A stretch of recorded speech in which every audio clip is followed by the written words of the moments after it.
Hey guys, what's going on? James here with another long overdue sit-down Saturday video. Sorry for the late upload. I've been just lazy, basically.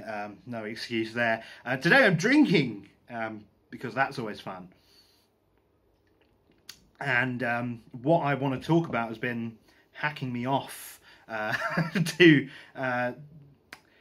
put it one way. I've been thinking for the last couple of weeks now about this idea of the reviewer-author relationship and how reviewing things on BookTube can interact with the publishing industry and the book industry in a mostly negative way, I'm going to be perfectly honest. And I've seen some things and heard some things recently that have really sort of cemented my opinion about how messed up I think this little industry that we have for ourselves here on BookTube has become.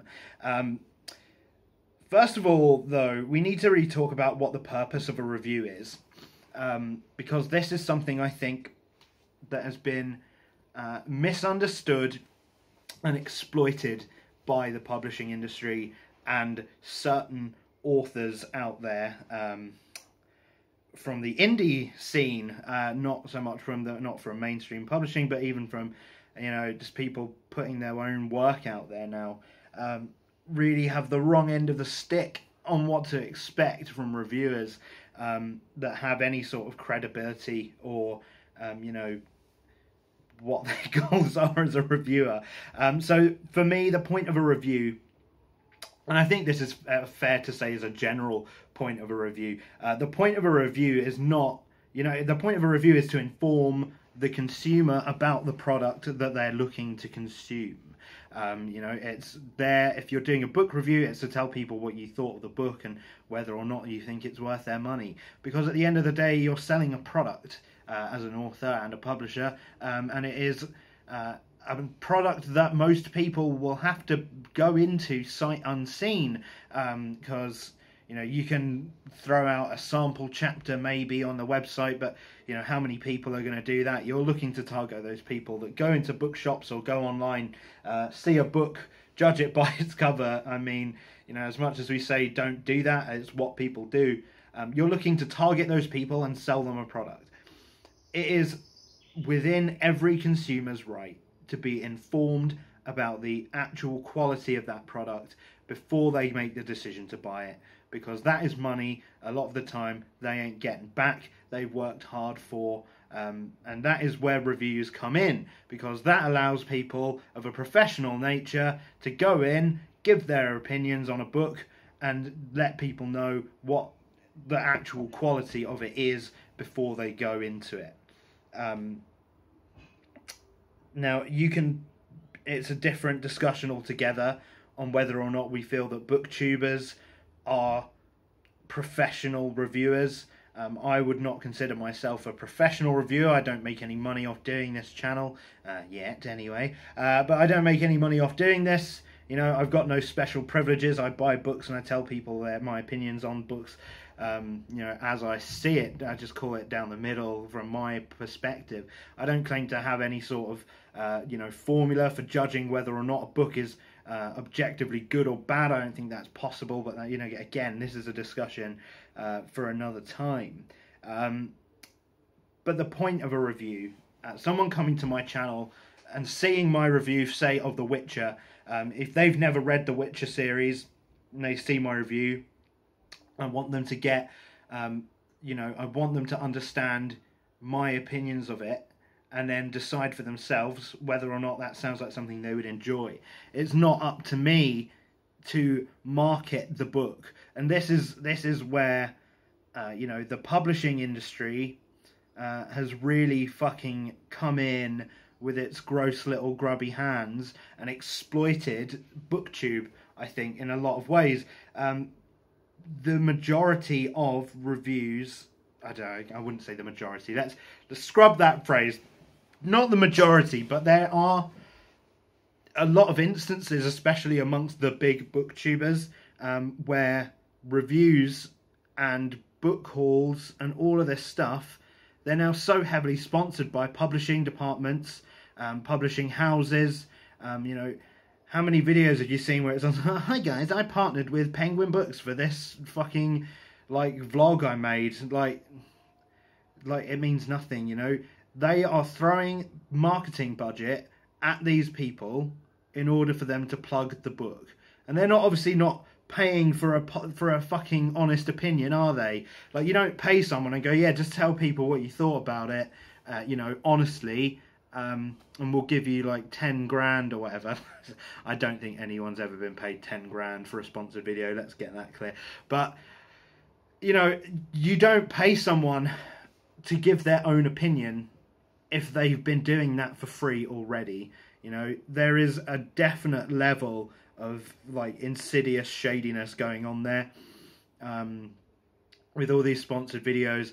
And I've heard sponsored reviews have become a thing, and like that's like the fucking end game of people just buying positive word of mouth for their books. You know, positive word of mouth is probably the single most important thing that you can have as a creator for your creation, because that will get people invested in it, it will get people talking about it, and it will get people buying it, reading it, loving it, whatever. You know, positive word of mouth is king in terms of marketing. You know, adverts on the subway, blurbs from other authors, these are all well and good, but positive reviews are coveted, absolutely coveted. And if you end up in a situation where people are taking money to give good reviews, we are fucked as a community, because we'll lose all credibility, all integrity, and how can you trust anyone? Like, as soon as somebody tells you, you know, I took money to review this, and I liked it, you know, how can you ever believe that's true? That could be the worst book in the world and they would have said it was good, because they took the paycheck. And if they don't say it's good, if they go rogue and they say, oh, you know, yeah, I took money to buy this book, to read this book, and it was shit, do you think they're going to have goodwill with that publishing house ever again? Absolutely not. And this is a big problem on BookTube specifically, because a huge Venn diagram of people now are authors that, like, they're book reviewers that want to be authors. Do you see why that's a problem? You know, if I, for example, wanted to be an author, I could never work with the editor that, like, put out fucking aftercare instructions, for example, because I slated that book over the coals.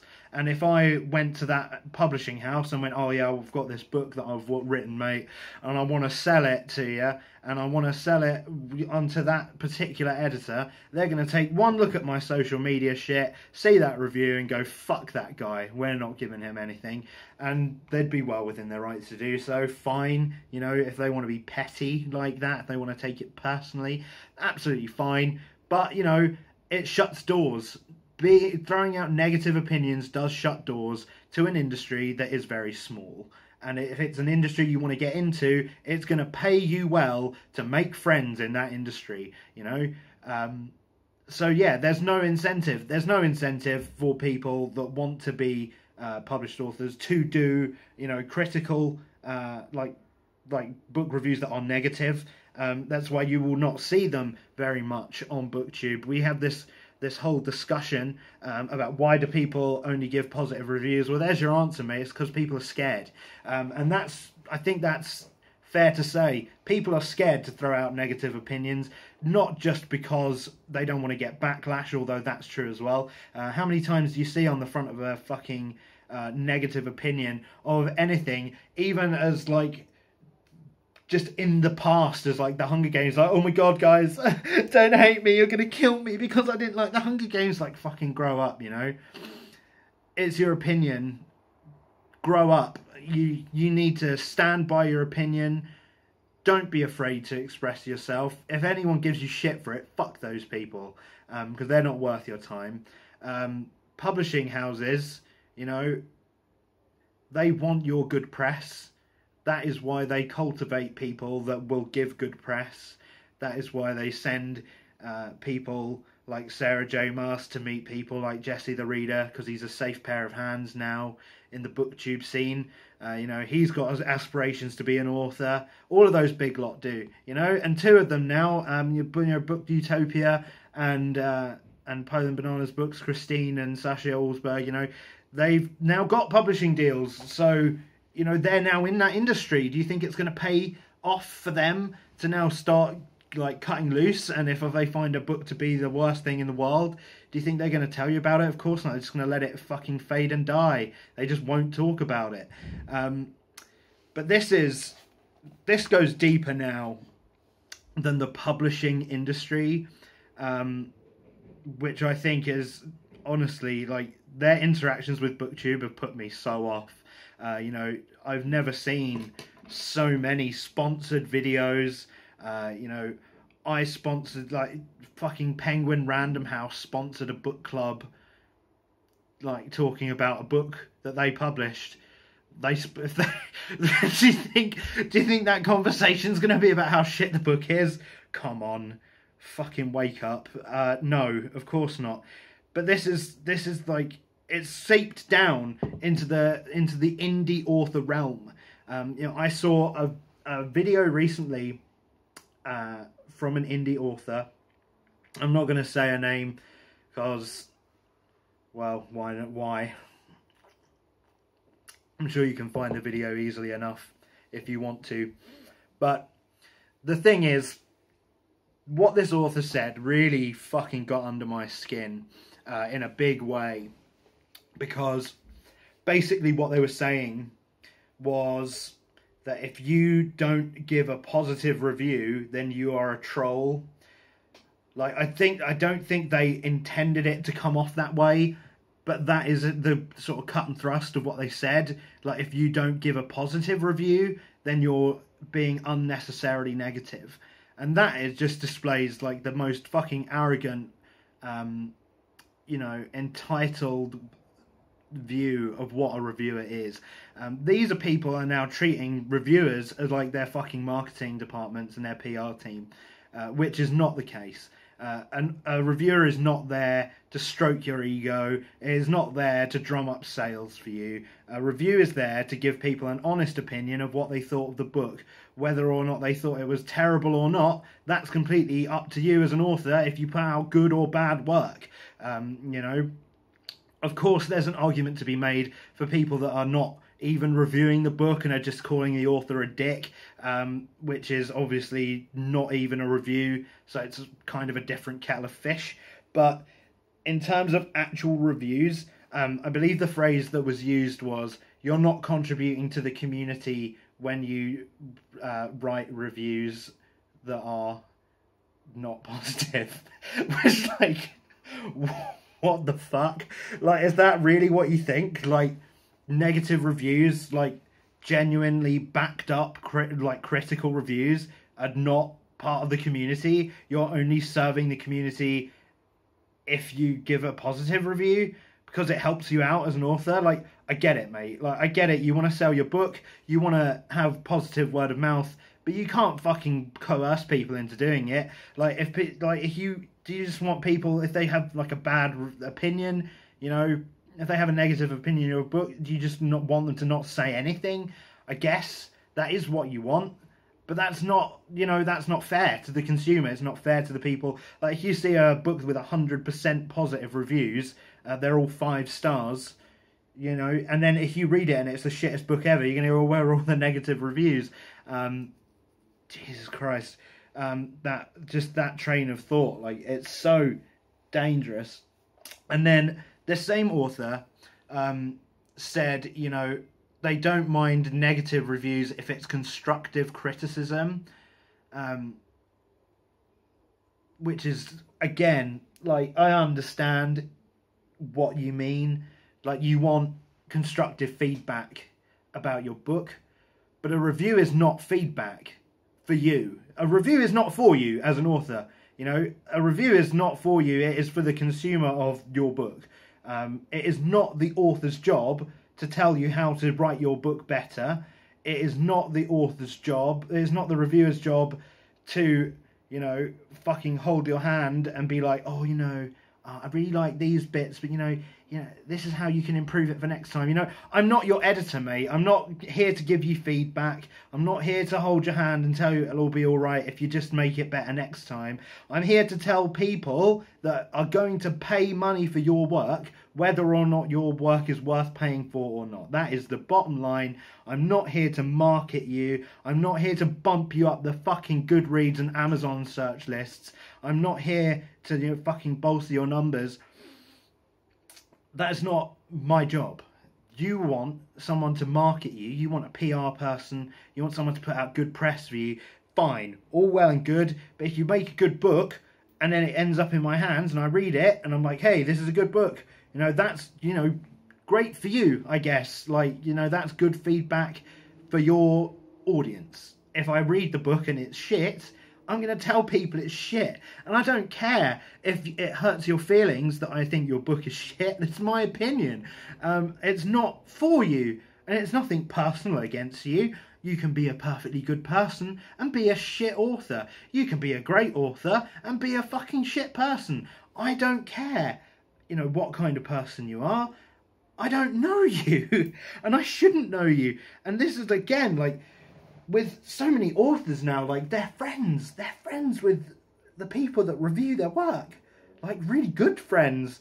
Like, do you think, like, it's an easy example to make now, and I'm not, you know, I don't want to badmouth Sasha Alsberg as a person, because I don't believe that she would do this, but could you ever, again, believe an honest opinion review of a book by Lindsay Cummings? Or vice versa, could you ever believe a Lindsay Cummings review of a Sasha Alsberg standalone book? Like, they wrote a book together. They wrote a book together. Do you think they're going to slate each other over the coals? Of course not. It's going to, if it is negative, it's going to be with kid gloves.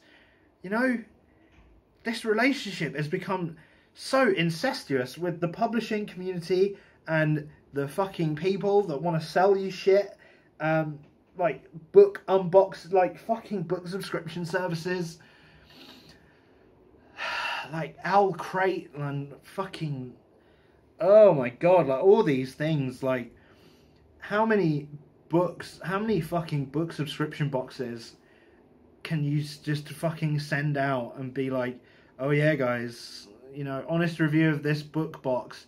It costs $20 and, you know, I just get it every month for free, but you should go buy it. Like, that's what fucking pisses me off. When reviewers, in their review of a service like that, tell you to go and buy it. They tell you to go and buy it. They tell you to go and subscribe to it. And they, like, fucking show all this stuff off. Oh, it makes me feel sick. Like, the fucking book, like, this is why unboxings just fucking piss me off the most. Like, you get this box that you didn't pay for because it's a review copy, fine, whatever. But what are you reviewing? It's just a load of old tat in a box. Like, you open it and you're like, oh shit, guys, look, I got this box and it's got like a bottle cap in it and a bottle opener and like a knife, and you know, and you're showing it off and you're like, oh look how fucking great it is, I'm so excited to have got this, and you're just encouraging people to then go out and spend money on just fucking shit, and they spend $20 or whatever to get this bottle cap. You never would have bought that. You never would have in a million years subscribed to that service if they didn't give it to you. And now you're just going out and going, yeah guys, look how fucking cool I am with all my stuff that I got for free. Don't you want that? Don't you want to subscribe? Fucking is, oh, it's insidious. It makes me actually sick to my stomach. This has gone a little bit off topic now, but it's sort of in the same wheelhouse. Like, the state of people shilling shit on BookTube, it's just too much. And I think it needs to be talked about. And you know what? Maybe I'll catch flack for this video. you know, maybe the big guns will finally be drawn and eviscerate me off the map. But you know what? If that's the case, then... If that's the case, if you're so in bed with the fucking people that you're meant to be, you know, holding accountable for their work, then maybe I don't want to be part of it.